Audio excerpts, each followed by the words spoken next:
विपक्षी पार्टियों की पहली बैठक पटना में हुई थी, तब करीब 15 से 16 दल शामिल हुए थे। ज्यादा नेताओं की संख्या भी नहीं थी और कुछ नेता नाराज भी चल रहे थे। लेकिन दूसरी बैठक जो बेंगलुरु में हुई, उसमें करीब 26 विपक्षी पार्टियां शामिल हुई थी और वो विपक्षी पार्टियां एक साथ एक सुर में बीजेपी को हराने की बात कर रही थी और बीजेपी को हराने के साथ साथ जो भी कोई तीसरा मोर्चा बनाता उनके रास्ते में आता उनको भी हराने की बात कर रही थी। लेकिन अब जो तीसरी बैठक होगी, उस बैठक में 100 से ज्यादा नेता जुट सकते हैं और साथ ही साथ 26 से कई ज्यादा पार्टियां जुट सकती हैं, ऐसी खबरें निकलकर सामने आ रही हैं। तो ये बड़ा झटका मायावती के लिए बताया जा रहा है। अब आप भी सोच रहे होंगे कि मायावती तो विपक्षी दल की बैठक में शामिल नहीं है, तो उनको कैसे झटका लगेगा। दरअसल कहा यह जा रहा था कि मायावती एक तरीके से इस बात की उम्मीद लगाए बैठी थी कि विपक्षी दलों की इस बैठक में जितने भी दल हैं वो कुछ ना कुछ तो नाराज होंगे ही, क्योंकि सबको तो खुश रखा नहीं जा सकता। सबको कहीं ना कहीं सीट बंटवारे में एक तरीके से बराबर का हिस्सा नहीं मिलने वाला, तो कोई ना कोई नाराज या मतभेद रहेगा, कोई ना कोई पीएम पद के लिए लड़ जाएगा। लेकिन जब कांग्रेस की तरफ से और साथ ही साथ शरद पवार या नीतीश कुमार की पार्टी की तरफ से ये कहा गया कि हमें पीएम पद की लालच नहीं है, हमें सीटों की लालच नहीं, हमें बस इस बात की फिक्र है कि हमें बीजेपी को कैसे हराना है। जब ये बात कही गई तो काफ़ी सारी विपक्षी पार्टियां उनके झुकाव में आ गई और ये मायावती के लिए बड़ा झटका था, क्योंकि मायावती की पार्टी कहीं ना कहीं तीसरा मोर्चा बनाने की ओर देख रही है।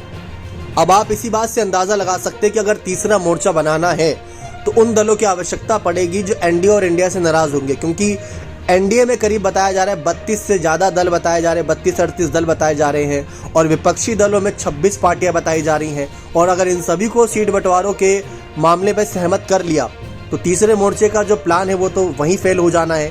मान लीजिए उत्तर प्रदेश में ही मायावती तीसरा मोर्चा बनाना चाह रही हो, जो उत्तर प्रदेश की मुख्य विपक्षी पार्टियां हैं, जैसे कि मान लें ओपी राजभर की सुभाषपा हो गई, अखिलेश यादव की समाजवादी पार्टी हो गई, जयंत चौधरी की रालोद हो गई, अनुप्रिया पटेल की अपना दल हो गई, पल्लवी पटेल की अपना दल कमेरावादी हो गई। ये सारी मुख्य विपक्षी पार्टियां हैं, लेकिन यही पार्टियां एनडीए और इंडिया में पहले से शामिल है, तो किसका साथ पाएंगी। असुद्दीन ओवैसी बचे हैं, अरविंद केजरीवाल भी इंडिया दल में शामिल है, तो किसका साथ मिलेगा तीसरे मोर्चे के लिए, सवाल ये बहुत बड़ा है।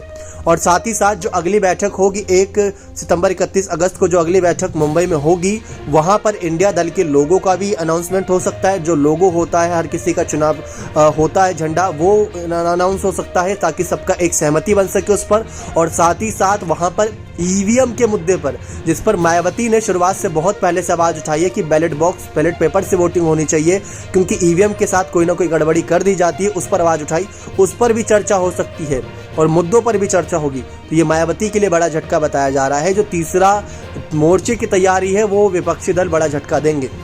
ऐसे में ये सबसे बड़ा इसमें जो भूमिका है वो कांग्रेस की बताई जा रही है। अब देखते हैं तीसरा मोर्चा क्या बनाने का सपना अब भी मायावती देखेंगी या कांग्रेस या फिर इंडिया दल के साथ आना पसंद करेंगी। बने रहें चैनल के साथ। बहुत बहुत धन्यवाद।